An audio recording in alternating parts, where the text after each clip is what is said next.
وقفے سے قبل آپ نے دیکھا عوامی آہو بکا ہم نے آپ کو سنوائی. ایک عام پاکستانی اس مہنگائی کی لہر میں کتنی بری طرح سے پس رہا ہے. لوگوں کی چیخیں نکل رہی ہیں. خاص طور پہ حالیہ چند ہفتوں کی مہنگائی نے ایسا لگتا ہے کہ پچھلے کئی سالوں کی کسر نکال دی ہے. ایک جانب پیٹرولیم مصنوعات کی قیمتوں میں ہوش ربا اضافہ، اور ایسا اضافہ جو کہ کبھی پاکستان کی تاریخ میں اس طرح سے دیکھنے میں نہیں آیا. دوسری جانب چینی کی قیمتوں میں اضافہ، تیسری جانب آج بجلی کی قیمتوں میں بھی مزید اضافہ، اور یہ تمام صورتحال یقیناً ایک عام پاکستانی کے لیے زندگی اس کی دو بھر کر دینے کے لیے کافی ہے. اور یہ حکومت کے لیے بھی یہ نچلی ترین سطح ہے، عمران خان کی مقبولیت کے لیے بھی اور حکومت کی مقبولیت کے لیے بھی. اسی لیے اس وقت کی جو صورتحال ہے یقینی طور پہ حکومت کا کہنا یہ ہے کہ یہ تمام کے تمام معاملات اس کی سکت سے باہر ہے. بین الاقوامی منڈیوں میں کموڈٹی پرائسز بڑھی ہیں، تیل کی قیمتوں میں ہوش ربا اضافہ ہوا ہے، دنیا بھر میں مہنگائی بڑھی ہے، سپلائی چینز میں پریشر ہے، کموڈٹیز کی پرائسز میں اضافہ ہوا ہے. اور اسی کی وجہ سے پاکستان میں مثال کے طور پہ گھی تیل مصنوعات کی قیمتوں میں، کھانے کے تیل کی مصنوعات میں جو اضافہ ہوا ہے وہ بھی عالمی منڈی میں 100% اضافے کی وجہ سے ہے. لیکن شاید حکومت جواب نہیں دے سکتی کہ وہ تمام معاملات جو پاکستان کی سکت پہ ہے، مثال کے طور پہ چینی کی قیمتوں میں تاریخی اضافہ، پاکستان کی تاریخ کا سب سے بڑا اضافہ، یہ آخر کیوں ہو رہا ہے. اور یہی پوری صورتحال ہے جو یقینی طور پہ لوگوں کو سوچنے پہ مبتلا کر رہی ہے کہ آخر ان کی زندگی اور روزمرہ کے امور اب کیسے وہ سر انجام دیں گے. اس پر ماہرانہ رائے حاصل کرتے ہیں. ماہرین معاشیت اس کو کیسے دیکھتے ہیں، حکومت کی کہاں کہاں کمزوری ہوئی ہے اور پاکستان کی کہاں کہاں کمزوری ہے. کیونکہ جو معاملات جس کا اظہار پاکستان میں کیا جا رہا ہے، جس کی جو وجوہات بتائی جا رہی ہیں، وہ تو پوری دنیا میں لاگو ہوتی ہیں. لیکن پوری دنیا میں کیوں اس انداز کا لوگوں پہ دباؤ نہیں ہے مہنگائی کا جو پاکستان پر ہے. اس پر بات کرنے کے لیے ہم نے پاکستان کے دو چوٹی کے ماہرین معاشیات جن کو کہ بین الاقوامی بے پناہ تجربہ بھی ہے، ہمارے ساتھ موجود ہیں. ڈاکٹر ندیم الحق وائس چانسلر ہیں Pakistan institute of development economics کے، عالمی مالیاتی اداروں سے منسلک رہے ہیں ڈاکٹر صاحب. اس کے علاوہ ہمارے ساتھ ثاقب شیرانی صاحب ہیں، بہت ہی تجربے کار ماہر معیشت ہیں، کالمنسٹ بھی ہیں. آپ حضرات کا بہت بہت شکریہ. ڈاکٹر ندیم الحق صاحب یہ بتائیے گا کہ اس میں تو خیر کوئی شک نہیں ہے کہ پوری دنیا میں تیل کی قیمتیں اس وقت بہت اونچی سطح پر ہیں، پوری دنیا میں کموڈٹی پرائسز اونچی سطح پر ہیں، شپنگ پرائسز جو کاسٹ ہے وہ بہت زیادہ بڑھ گئی ہے، ڈیمانڈ بہت زیادہ ہے، سپلائز کم ہیں. لیکن وہ دباؤ جو ہم پاکستان میں دیکھ رہے ہیں وہ دنیا کے دوسرے ممالک بھی ہے جو ہمارے جیسے ممالک ہیں، وہاں پہ ایسی آہو بکا اور اتنی تکلیف کیوں نہیں محسوس ہو رہی جتنی ہمیں محسوس ہو رہی ہے؟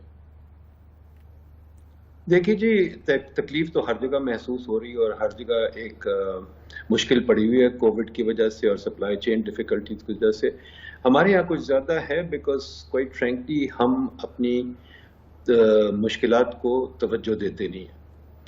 تیل کی بجلی کا جو بحران ہے وہ پچھلے 12 سال سے چل رہا ہے اور 4 حکومتیں اس کو سالو نہیں کر سکی. تو ہمیں اپنی ناکامی پہ بھی ذرا غور کرنا چاہیے، صرف شور نہیں مچانا چاہیے کہ 4 حکومتیں ایک بجلی کا بحران سالو نہیں کر سکی بلکہ اس کو بگاڑ میں اور ڈال دیا ہے، اوور سپلائی آف الیکٹریسٹی کر دی ہے. باتیں بار بار ہوتی ہیں کہ لوگ پیسے نہیں دیتے، بات ہم کرتے ہیں کہ جی آپ کر لیں، میٹر لگا دیں، pay as you go meter, وہ بھی نہیں لگاتے. باتیں ہوتی ہیں کہ جی ہمارے پاس فیول مکس غلط ہے، پھر آپ اس کو بار بار کول کی طرف لے جاتے ہیں. پھر باتیں ہوتی ہیں کہ لائن لاسز بہت زیادہ ہیں تو لائن لاسز بھی نہیں آپ فکس کر سکتے. اسی طرح اور چیزیں، ایکسپورٹس امپورٹس کی بات ہوتی ہے، کرنٹ اکاؤنٹ کی بات ہوتی ہے، پر آپ کوئی سٹیپس نہیں لیتے، بات وہیں کی وہیں رہ جاتی ہے، وہی سبسڈیز کا نظام چل رہا ہوتا ہے.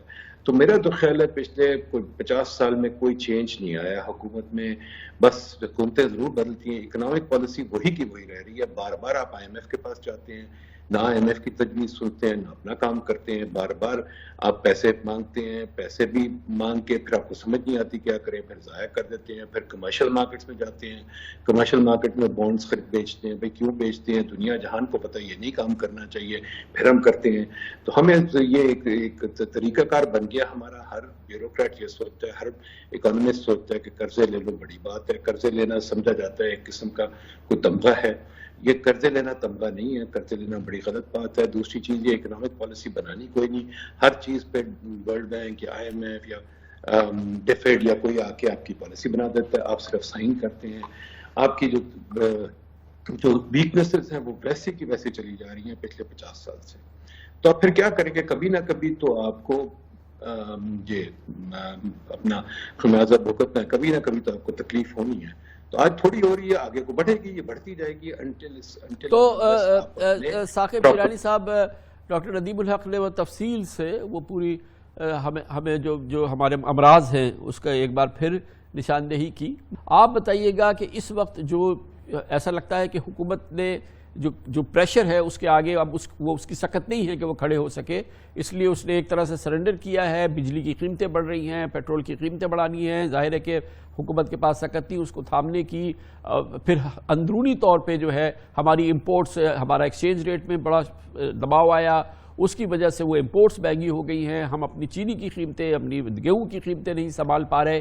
آپ کے نزدیک اس کی بنیاد جو ہے اندرونی طور پہ وہ کیا ہے؟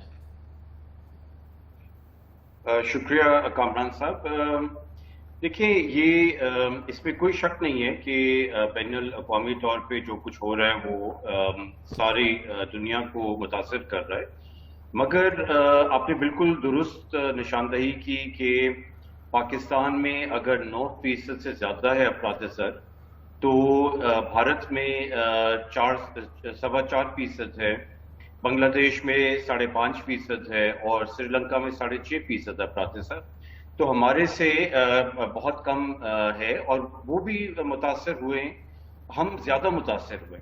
اور میرا خیال ہے بالکل درست بات ہے کہ ہمارے جو ایکٹس آف امیشن اور کمیشن اس گورنمنٹ کے ہیں، یا جو گورننس ایشوز ہیں لانگ سٹینڈنگ، وہ انہوں نے اس کی زیادہ اس کو تقویت دی ہے مہنگائی کو. ایک اور چیز ہے اس حکومت کے کھاتے میں، وہ ان کی معاشی پالیسی ہے.